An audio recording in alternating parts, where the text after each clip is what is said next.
안녕하세요, 여러분. 오늘은 산림 수문학 과정을 진행하는 데 있어서 기상하고 관련된 내용들이 굉장히 많거든요. 근데 여러분들이 아마 교과 과정에서 기상학, 산림 기상학을 따로 배우시지는 않습니다. 그래서 아마 이번 주하고 뭐 조금 더 길어지면 다음 주 정도까지 해서 기상학하고 관련된 내용들을 조금 정리를 해드릴까 합니다. 자, 먼저 기상학입니다.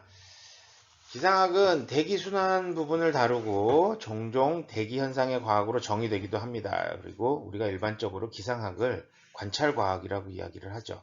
뭔가 현장, 그러니까 자연에서 일어나는 현상들을 관찰을 해서 그 변화를 우리가 이제 파악하는 그런 형태라고 생각하시면 될 것 같고요. 뭐 좀 큰 의미에서는 행성의 대기와 대기의 기상현상을 대상으로 하는 자연과학이다라고 이야기를 하고요. 뭐 지구를 기준으로 하는 게 아니라 다른 행성에 대한 것도 연구를 하게 됩니다. 그래서 최근 다른 행성에 대한 연구가 활발해지면서 다른 행성의 대기까지 범주가 넓혀지게 되고 있습니다. 여러분들 아마 뭐 화성에 바람 부는 소리라든가 이런 것들이 이제 최근 들어서 이제 그 나사에서 공개하는 데이터들 자료들을 통해서 나사 그 화성의 뭐 대기 현상이라든가 이런 것들이 미약하지만 있다. 뭐 바람도 분다. 물도 찾았다. 뭐 이런 얘기들을 아마 들은 기억들이 있을 텐데요. 바로 이렇게 이제 이런 기상학이 꼭 지구에 국한되는 것이 아니라 행성에 대한 기상, 대기와 대기의 기상 현상을 연구하는 학문들을 우리가 기상학이다 이야기를 합니다. 기상학은 이제 기초기상학하고 응용기상학 부분으로 나눠지게 되는데요. 기초기상학은 뭐 대기역학, 대기물리학, 종광기상학, 기후학, 미기상학, 고층기상학, 대기화학, 우주기상학, 기산측기 및 관측들이 포함이 되고요. 응용기상학 같은 경우는 이제 조금 이제 거기 분야에서 정통에서 약간 응용하는 부분이 되겠죠. 그래서 항공기상학, 해양기상학, 수문기상학, 생기상학, 농업기상학, 기상재해론 뭐 이런 것들이 이야기를 하게 되고요. 자, 그래서 이제 산림기상학은 결국에는 삼복, 산림지, 하천유역 그리고 각 도시와 같은 작은 면적에 대한 기상 상태의 변동을 연구하는 미기상학 분야에 포함이 됩니다. 그래서 뭐 응용기상학 분야의 미기상학이다라고 이야기를 할 수도 있을 것 같습니다. 일단은 용어 몇 개 정리하고 갈까요? 우리가 여러분들이 이제 알고 계신 기상이라는 용어는요, 날씨가 덥고 춥고 흐리고 개고 하는 이런 대기 가운데서 일어나는 모든 물리적 변화의 현상을 이야기를 합니다. 기상의 구체적인 범위는 기압, 기온, 상대 습도, 증기압, 바람, 강수량 같은 것들이 있고요. 자, 그다음에 이제 날씨입니다. 날씨는 그날 그날의 비, 구름, 바람, 기온 따위가 나타나는 기상 상태입니다. 그래서 여러분들 일기예보, 뉴스에 나오는 일기예보 같은 것들이 바로 날씨하고 관련된 이야기를 해주는 거고요. 자, 그다음에 이제 기후입니다. 기후는 어떤 지역에서 규칙적으로 되풀이되는 일정 기간의 평균 기상 상황을 이야기를 합니다. 그러니까 우리나라 같은 경우는 봄, 여름, 가을, 겨울이 매년 되풀이되죠. 이런 것들을 바로 이제 기후라고 이야기를 할 텐데요. 기상기구 WMO에서는 1931년부터 1960년까지 30년 동안의 평균값을 보통 기준으로 삼고 있습니다. 그래서 약 30년 정도의 데이터를 이용해서 우리가 이제 기후라는 것들을 이제 파악을 하게 되는 거죠. 자, 그다음에 이제 기상학, 뭐 대기나 날씨 속의 물리적 과정을 다루는 학문이고요. 기후학이 있습니다. 주어진 장소와 특별한 시기에 대기의 집단적인 상태를 다루는 학문입니다. 그다음에 이제 수문 기상학이 있고요. 지구의 수자원에 영향을 미치는 대기 과정을 연구하는 학문들이 이제 수문 기상학이 될 것 같아요. 자, 그럼 이런 기상을 좌우하는 요인들이 뭐가 있을까를 살펴볼 건데요. 먼저 이제 사계절의 변화가 생기는 원인부터 한번 알아보도록 하겠습니다. 계절을 만드는 주 원인으로는 우리가 지구의 공전, 자전, 그 다음에 자전축의 기울기, 약 한 23.5도가 우리 지구 자전축이 기울어 있죠. 이게 굉장히 중요한 역할을 하고요. 또 자전축이 시간이 지나면서 세차 운동이라고 그러죠. 팽이가 도는 거에서 팽이가 도는 것처럼 이 자전축이 오른쪽으로 기울었다가 왼쪽으로 기울었다가를 반복하게 됩니다. 이런 것들을 이제 우리 세차 운동이라고 이야기를 하긴 하는데요. 짧은 시간에 변화가 생기진 않고요. 굉장히 오랜 시간에 걸쳐서 변하게 됩니다. 그래서 이 세차 운동에 의해서 아프리카의 그 사막, 사하라 사막인가요? 네, 사막이 초지였다가 사막으로 변했다가 초지로 변했다가를 반복하게 되는 거죠. 약 한 5,000년 정도 전만 하더라도 이제 사하라 사막은 초지였다라고 이야기를 하는데요. 마땅 그 당시에 사하라 사막이 초지였다 그러면 아마존 밀림은 사막이지 않았을까라고 이야기를 하기도 합니다. 자, 여름에는 태양의 고도가 높고요. 그 다음에 겨울에는 태양의 고도가 낮아서 지면에 도달하는 태양의 빛의 양이 달라지게 됩니다. 네. 만약에 이게 자전축의 기울기가 변하지 않는다 그러면 큰 차이가 없을 거라고 생각이 돼요. 태양의 높이가 낮을 때는 대기 속을 햇빛이 비스듬히 통과하면서 지표면까지 도달하는데 거리가 길어지죠. 그러다 보니까 하지와 동지 때를 비교하면 약 1.9배 정도의 차이가 발생한다고 이야기를 합니다. 그래서 결국은 지면에 도달하는 빛의 양이 감소하게 되고요. 그래서 1조 시간의 차이로 여름에 길고 겨울에 짧아 여름에는 겨울보다 오랜 시간 지면이 햇빛에 노출되게 되고요. 겨울에는 덜 노출되게 되고요. 거리가 길어졌다 짧아졌다 노출 시간이 길어졌다 짧아졌다를 반복하면서 이제 더 뜨거워지냐 아니면 덜 뜨거워지냐를 이제 반복하게 되겠죠.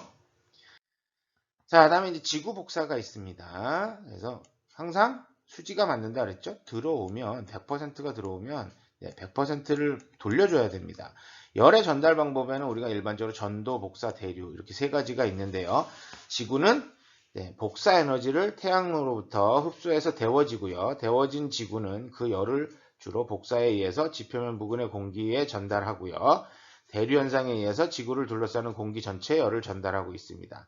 이제 복사 평형이라고 그래서 흡수하는 에너지 양과 방출하는 에너지 양이 같아서 온도가 일정하게 유지되는 현상. 이걸 이제 복사 평형이라고 이야기를 하는데 지구의 복사 평형은 지구는 위도별로 흡수하는 태양 복사 에너지의 양과 방출하는 지구 복사 에너지의 양의 차이가 있지만 전체적으로는 복사 평형 상태에 있습니다. 그래서 아래 그림을 보시면 태양 에너지가 100%가 들어오면서 대기권에서 직접 반사되는 게 한 30% 정도 되고요. 50% 정도가 지면에 흡수가 되고요. 20% 정도가 대기와 구름에 흡수가 됩니다. 그럼 이제 지구는 70%를 복사 에너지를 방출을 해서 결국은 우주로 내보내는 게 100%를 맞춰지는 거죠. 이런 형태로 복사 평형 상태에 있습니다. 자, 그다음에 이제 온실 효과가 나오게 되는데요. 태양에서 지구로 들어오는 이제 단파장의 태양 복사 에너지는 대기를 잘 통과합니다. 지구에서 방출되는 장파장의 지구 복사 에너지는 대기에 흡수된 후 재방출돼서 지구를 보온하는 효과가 있습니다. 쉽게 얘기해서 대기가 비닐하우스 역할을 한다라고 생각하시면 될 것 같고요. 이런 비닐하우스 역할을 하는 온실가스로는 수증기, 이산화탄소, 메탄 등이 있습니다. 이산화탄소보다 메탄이 훨씬 더 민감하게 반응을 한다라고 이야기를 해요. 단위 부피당 온실 효과율은 이산화탄소가 가장 작지만 대기 중의 농도가 가장 높으므로 온실 효과의 기여도는 이산화탄소가 가장 큽니다. 온실 효과가 없으면 지구에서 방출된 에너지가 그대로 우주로 빠져나가므로 지구의 평균 기온이 약 마이너스 18도C 정도로 낮아진다고 이야기를 합니다. 영하 20도 정도 범위가 되는 거죠. 자, 온실 효과로 인해 우주로 방출되는 지구 복사 에너지가 대기에 의해 재흡수되므로 지구의 평균 기온이 높게 유지가 될 수 있다라고 이야기를 하고요. 이런 온실 효과는 대기가 있을 때만 생기게 됩니다. 그래서 우리가 일반적으로 온실 효과가 지구 온난화의 주범이다라고 얘기를 하는데 만약에 온실 효과가 없다 그러면 지구의 생명체가 유지하기가 엄청 힘들어지는 거죠. 지금 화성 같은 화성 같은 것들을 생각을 해보면 비슷한 현상이 나타나고 있습니다. 그죠? 대기가 희박하다 보니까 온실 효과가 없어서 춥고 덥고를 계속 반복하는 그런 상황들이 발생하기도 합니다. 자, 그래서 아까 얘기했듯이 유리 온실에 비교하시면 될 거예요. 들어오고 단파장이 들어오고 장파장이 복사가 돼서 나가야 되는데 일부는 다시 되돌아오고 나머지만 나가는 70%만 나가는 거죠. 자, 이거를 지구에다 얘기를 하면 대기 중에 비닐하우스나 유리 온실처럼 온실가스층이 존재하게 되고요. 이 온실가스층을 통과해서 들어온 에너지, 그다음에 다시 복사돼서 나가는 에너지 중에 일부가 이 온실가스층에서 흡수가 돼서 다시 지구로 반사가 되면서 지구가 더워지는 현상들, 이게 바로 온실 효과다. 자, 그럼 지구가 차가워질 가능성이 있을까요? 대기의 상한까지 도달하는 태양의 복사량은 거의 일정합니다. 근데 지표면에 도달하는 태양 복사량은 대기 중에 부유하는 매우 미세한 입자의 양이나 구름의 양에 따라서 크게 변하죠. 여러분들 아마 한여름에 해가 쨍쨍 내리칠 때 그 운동장 한가운데 같은 곳에 서 있다. 굉장히 머리가 이제 뜨거워지고 몸이 뜨거워집니다. 하지만 그때 아주 작은 구름 하나가 지나가면서 가려준다. 네. 그러면 어떻게 됩니까? 시원함을 느끼시죠? 온도의 차이를 바로 느끼실 수 있을 정도입니다. 그래서 실제로 1883년도 수마트라 섬에 화산 폭발이 있었어요. 이 화산재가 약 30km 높이까지 솟아올랐다고 합니다. 미세한 화산재가 수년에 걸쳐서 대기 중에 떠 있으면서 일사량을 100분의 1 이상 감소시키는 효과를 나타냈고요. 세계적인 이상저온을 3년간에 걸쳐서 발생시키기도 했습니다. 대기 중에 에어로졸이 직접 태양 복사를 차단하거나 산란시키고 또 구름에 의한 반사에 의해서 지표면에 도달하는 태양 복사량이 감소하는 이런 현상들이 되는 거죠. 이걸 이제 차폐 효과라고 이야기를 합니다. 이런 차폐 효과는 화산의 폭발뿐만이 아니라 인간의 활동에 의한 매연, 자동차의 배기가스, 산불, 미세한 분진 등이 차폐 효과를 강화시켜서 온실가스에 의한 기온의 상승을 감소시키는 역할을 하거나 안개나 구름이 생성될 때 은결핵의 역할을 하므로 안개의 발생 빈도나 구름의 양의 증가를 초래해서 지표면 온도의 하강을 촉진하는 역할을 하기도 합니다. 그래서 세계 저층운의 평균 구름량이 약 1% 정도 증가하면 지표면의 평균 기온은 0.8도씨, 약 1도 정도 낮아진다라는 연구 결과가 있습니다. 실제로 아이슬란드에서 2011년도 이제 화산 폭발한 GIF 파일인데요. 움직이는 영상이죠. 폭발하면서 번져나가서 어느 정도까지 번져나가는지를 여러분들이 한번 보실 수가 있을 겁니다. 그죠? 꽤 넓게 번지죠? 우주에서도 촬영해서 이런 정도를 볼 수 있다. 굉장히 넓은 면적이라 생각이 됩니다. 자, 그다음에 이제 지형이나 지표의 상태도 기상을 좌우하기도 합니다. 그래서 여러분들 대륙이 가열 냉각되기 쉽죠. 육지는.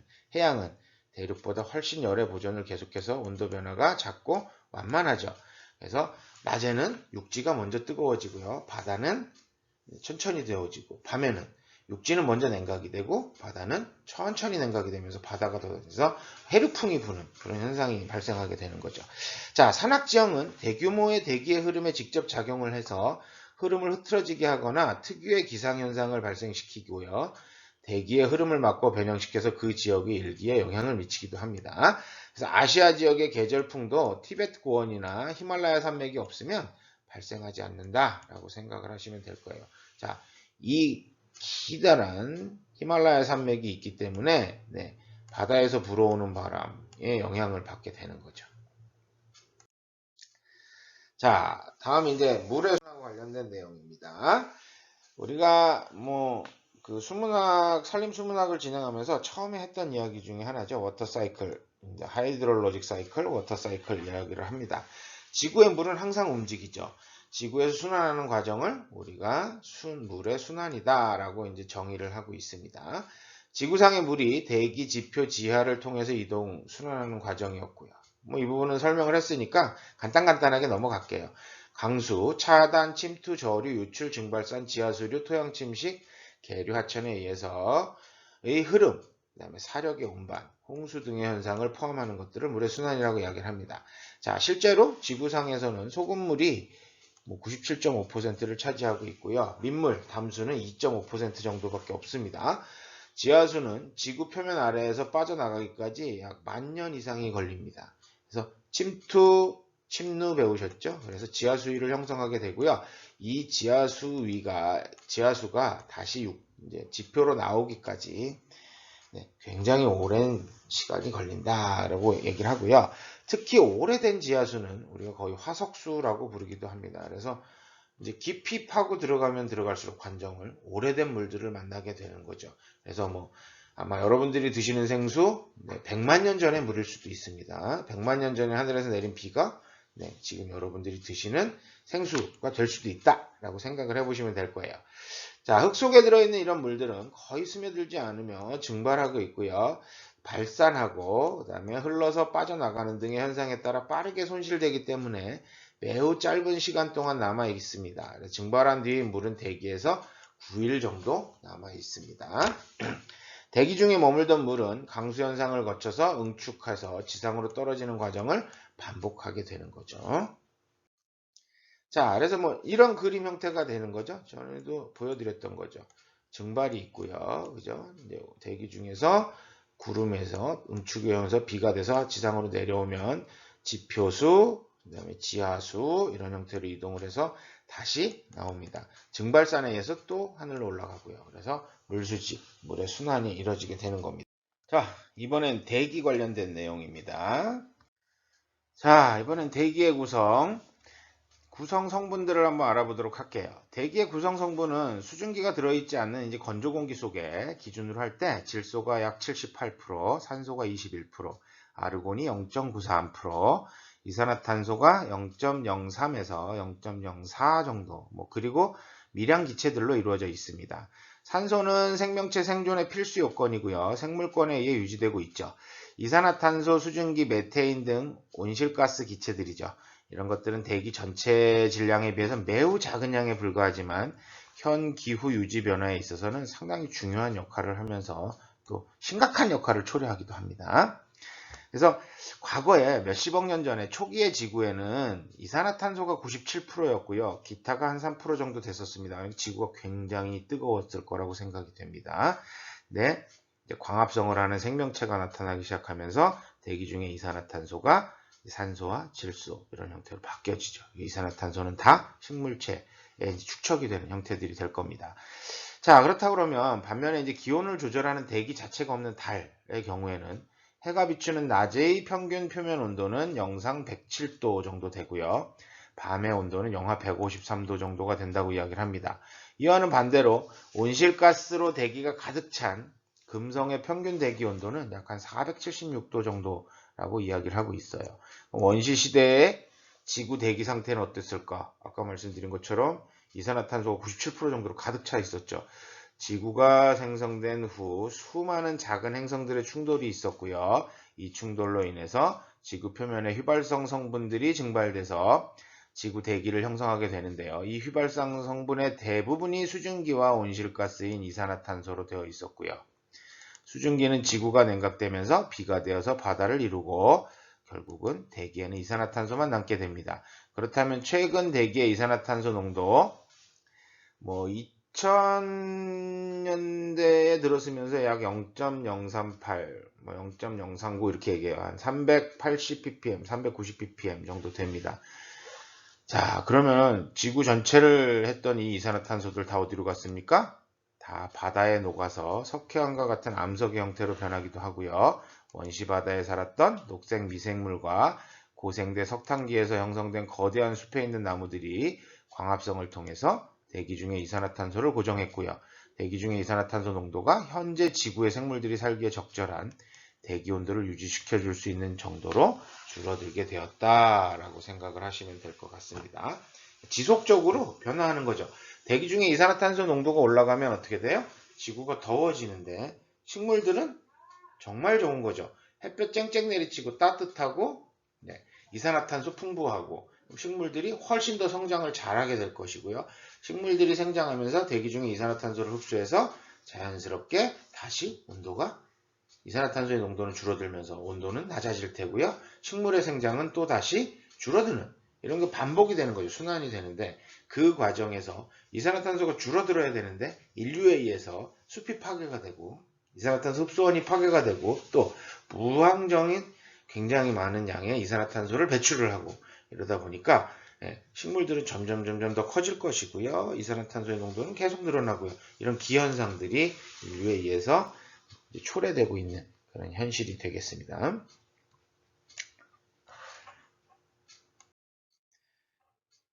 자, 그럼 이제 이런 대기의 역할 여러 가지가 있죠. 여러분들이 이제 숨을 쉬고 살아갈 수 있도록 생명체가 살아갈 수 있도록 산소를 공급해 주기도 하고요. 온실 효과로 지구가 따뜻하게 유지될 수 있도록 보온 역할도 해줍니다. 태양 광선에 포함된 해로운 자외선을 오존층이 막아주기도 합니다. 우주에서 날아오는 유성체가 대기와의 마찰로 연소돼서 운석이 지구로 들어오는 것을 막아주기도 하고요.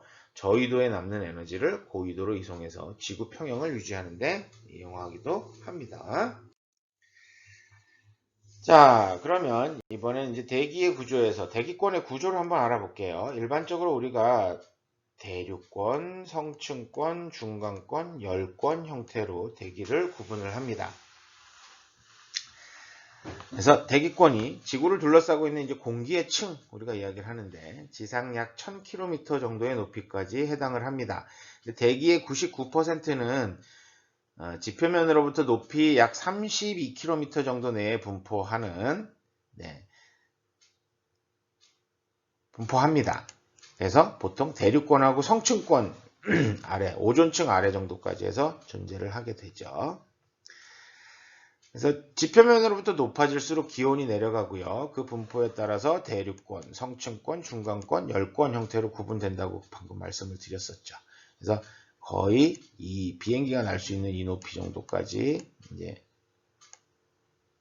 아마 대기의 99%가 존재를 한다라고 보시면 될 겁니다. 자, 그럼 이제 대륙권 볼게요. 지표면으로부터 약 한 10km 정도 돼요. 적도는 15km, 북극은 8km 정도로 이 두께가 좀 다릅니다. 대륙권이라고 이야기를 하는데요. 대륙권은 높이 올라갈수록 지표면에서 방출되는 열을 적게 받기 때문에 위로 올라갈수록 기온이 낮아집니다. 또한 대륙권에는 수증기가 존재하기 때문에 구름, 비, 눈이 내리는 기상현상이 발생하게 되고요. 대기권을 구성하는 전체 기체의 약 75%가 지표면에서 가까운 대륙권에 분포를 하고 있습니다. 다음은 이제 성층권이죠. 우리가 지표로부터 약 10에서 50km의 구간을 성층권이라고 얘기를 하고요. 성층권 중에 약 20에서 30km 구간에 오존층이 존재하게 됩니다. 이 오존층은 태양으로부터 오는 아니면 외계로부터 오는 유해한 자외선을 흡수해서 지구상의 생물을 보호하는 역할들을 하죠. 성층권은 위로 올라갈수록 기온이 높아집니다. 그래서 대류 현상이 일어나지 않고요. 안정한 대기층이 형성되므로 우리가 비행기 항로로 이용되기도 하고요. 수증기가 존재하지 않아서 기상현상이 발생하지 않는 구간이기도 합니다. 자, 다음은 이제 중간권입니다. 성층권 위에요. 그래서 약 50km에서 80km의 구간을 중간권이라고 얘기를 하고요. 중간권에서는 대기가 불안정하고요. 약한 대류 현상이 나타나지만 수증기가 없어서 기상현상은 나타나지 않습니다. 다음은 이제 가장 바깥쪽에 있는 열권입니다. 중간권 위로부터 약 600km 높이까지 구간을 열권이라고 이야기를 하고요. 극지방에서는 청백색 또는 황록색의 오로라 현상이 나타나는 그런 공간이 될 것 같습니다. 자, 그럼 온도에 따른 이제 아까 온도가 올라간다 내려간다 이야기를 했었잖아요. 그럼 온도에 따른 대기권의 변화를 한번 보면요. 대륙권에서는 온도가 낮아진다고 그랬죠. 그다음에 성층권에서는 온도가 높아집니다. 중간권에서는 다시 낮아지고요. 열권에 가서는 이제 높을수록 온도가 올라가는, 태양과 가까워질수록 온도가 올라가겠죠. 그래서 대륙권에서는 100m씩 고도가 상승할 때마다 기온이 약 0.65도씩, 보통 0.5도씩 우리가 상승한다고 이야기를 하죠. 낮아지고요. 10km 높이에서의 기온은 약 영하 50도씨 정도 됩니다. 자, 성층권 아랫부분이 약 영하 50도씨에 시작하는데요. 점점 온도가 올라가죠. 그래서 점점 높아질수록, 고도가 높아질수록 성층권에서는 온도가 올라간다고 말씀을 드렸고요. 태양의 자외선을 흡수하기 때문에 오존층이 가열되어 고도가 상승할수록 기온이 높아집니다. 아까 말씀드렸고요. 중간권에서는 성층권과 반대로 고도가 상승할수록 기온이 낮아지고요. 약 80km 높이에서는 온도가 대기권 중에 가장 낮은 영하 90도 정도를 유지하게 됩니다. 열권에서는 이제 위로 올라갈수록 기온이 높아지고요. 공기가 매우 희박해서 밤낮의 기온차가 굉장히 크게 변하는 지대가 될 것 같습니다. 자, 이번에 이제 대기와 해양의 상호작용과 관련된 부분인데요. 대기의 대순환 알아볼게요. 보통 이 대기의 대순환이라고 그러면 지구 규모로 일어나는 대기의 순환을 우리가 대순환이라고 이야기를 하는데요. 더운 공기는 밀도가 작아서 점점 상승하고요. 차가운 공기는 밀도가 커서 점점 하강해서 열대류가 발생하게 됩니다. 따라서 적도지방에 가열된 공기와 극지방에 냉각된 공기와의 온도 차이에 의해서 순환이 발생하게 되겠죠. 이런 대기 대순환은 세 개의 연직 순환계의 풍계로 이루어지게 됩니다. 그래서 어떤 게 있냐? 열대세포, 헤들리 순환, 중위도 세포, 페렐 순환, 극세포, 극순환 등의 세 개의 순환세포로 구분이 됩니다. 그래서 헤들리 순환은 적도에서 30도 정도, 페렐 순환은 위도의 30도에서 60도 사이, 극순환은 우리가 극에서 하강한 찬 공기가 저위도로 이동한 다음에 60도에서 다시 상승해서 극으로 이동되는 순환들을 이야기를 해요. 그래서 그림으로 보는 게 편하겠죠. 이렇게 됩니다. 그래서 극순환입니다. 그죠? 극동풍이 불고요. 페렐 순환입니다. 편서풍이 불어요. 그 다음에 헤들리 순환입니다. 우리가 무역풍이라고 그러죠. 적도에서 30도, 30도에서 60도, 60도에서 극 이렇게 해서 헤들리, 페렐, 극동풍 이렇게 극순환 이야기를 하게 되고요. 그래서 바람 부는 방향을 보면 무역풍, 편서풍, 극동풍 형태로 부는 것들을 알 수가 있습니다. 남반구에서는 또 반대로 똑같이 헤들리, 네, 그다음에 페렐, 극순환이 이어지는데요. 똑같이 이야기를 합니다. 자, 그래서 이제 기압대 형성도 이제 달라져요. 그래서 자, 적도 부근에서는 상승 기류가 발달하게 되고요. 그다음에 저압대가 형성이 됩니다. 적도 저압대. 그래서 강수량이 많고요. 위도 30도 부근에서는 하강 기류가 발달하게 됩니다. 그래서 고압대가 형성이 되고요. 아열대 고압대라고 그러죠. 증발량이 상당히 많습니다. 그다음에 위도 60도 부근으로 가면 상승 기류가 발달하게 되고요. 한대 전선대 형성이 되고 한대 저압대라고 이야기를 하고요. 강수량이 많은 편이 될 것 같습니다. 지구의 대기는 작은 회오리 바람부터 시작해서 태풍, 계절풍과 같은 대기 대순환에 이르기까지 다양한 규모의 순환이 존재하게 됩니다. 그래서 대기 순환은 저위도의 과잉 에너지를 열과 수증기 형태로 바꿔서 고위도로 운반하고 기상현상과 지구의 열적 평형을 이루는 그런 형태들이 될 것 같고요. 대기 순환의 수평적인 크기, 시간적인 규모에 따라서 구분을 하게 됩니다. 공간적으로 큰 규모의 순환일수록 긴 시간에 걸쳐서 나타나게 되겠죠. 자, 이래서 이런 것들 규모에 따른 대기의 순환을 살펴보면요. 미규모, 중간규모, 종간규모, 지구규모 이런 식으로 나눠진다고 보시면 돼요. 그래서 뭐 보통 미규모 같은 경우는 1km 미만 아주 작은 데서 몇 분 이내 정도 나타났다 사라지는 것들이에요. 소용돌이, 난류, 회오리 바람 같은 것들이 있고요. 그다음에 이제 중간규모로는 1에서 100km 규모입니다. 그래서 뭐 며칠 이렇게 발생한다고 보시면 되고요. 지역에 따라 날씨의 영향, 일일 주기 반복 현상들이 나타나기도 합니다. 그래서 뇌우, 상곡풍, 해륙풍 같은 것들을 이야기를 할 수가 있고요. 종간 규모는 수백에서 수천 킬로미터 범위에서 발생하는 것들입니다. 그래서 여러분들 알고 계시는 종간 규모는 뭐 태풍, 고기압, 저기압 같은 것들을 이야기를 합니다. 그다음에 이제 지구 규모로 가면 이제 뭐 수천 킬로미터 이상의 규모고요. 수주일 이상 나타나고요. 영구적으로 지속되는 순환 규모입니다. 그래서 계절풍, 편서풍, 극동풍, 아까 페렐 순환 이런 것들을 이야기를 할 수가 있겠죠. 다양한 형태로 나타나게 됩니다. 자, 그럼 이런 대기 대순환의 역할로 대기 대순환이 왜 필요하냐? 왜 역할을 이런 것들을 발생하냐? 태양 복사와 지구 복사의 열수지는 위도에 따라 다르죠. 그래서 대체로 위도 35에서 40도를 기준으로 고위도 지방에서는 에너지가 부족하고요. 저위도 지방에서는 에너지가 남습니다. 한쪽은 계속 에너지가 남아서 쌓이고 한쪽은 계속 부족해지면 어떻게 될까요? 나중에 지구가 불균형해지겠죠. 이런 불균형 해소를 위해서 지구적인 규모에서 대기의 이동이 발생하게 되는데 이게 바로 대기의 대순환이다. 지역 간의 기온차는 기압차를 일으키게 되고요. 고온 지역은 대기가 가열돼서 상승 기류가 일어나면서 저기압을 이루고요. 한랭 지역에서는 하강 기류가 발생하고요. 고기압을 이루게 됩니다. 이러한 원리에 따라서 자, 저기압에서 올라간 공기가 고기압에서 내려오는 이런 순환 과정들이 발생하게 되는 거죠. 자, 그래서 이제 바람이란 기압차에 따라서 대기가 고기압에서 저기압으로 이동하는 현상을 이야기를 하게 되고요. 그래서 바람은 대기 중에 수분과 열을 한 장소에서 다른 장소로 운반하는 역할을 하고요. 이러한 현상은 지구 전체의 규모에서 열평형을 이루는 방향으로 전개가 됩니다. 그래서 지구의 자전으로 인해서 바람은 북반구에서 오른쪽, 남반구에서 왼쪽으로 불게 됩니다. 만약에 지구가 자전하지 않는다 그러면 북반구에서는 북풍만 불고요. 남반구에서는 남풍만이 존재하게 되겠죠. 근데 이제 지구가 자전하면서 약간 뭐라 그럴까요? 그냥 북풍이 아니라 오른쪽으로 살짝 꺾여 있는 무역풍이 부는 거죠.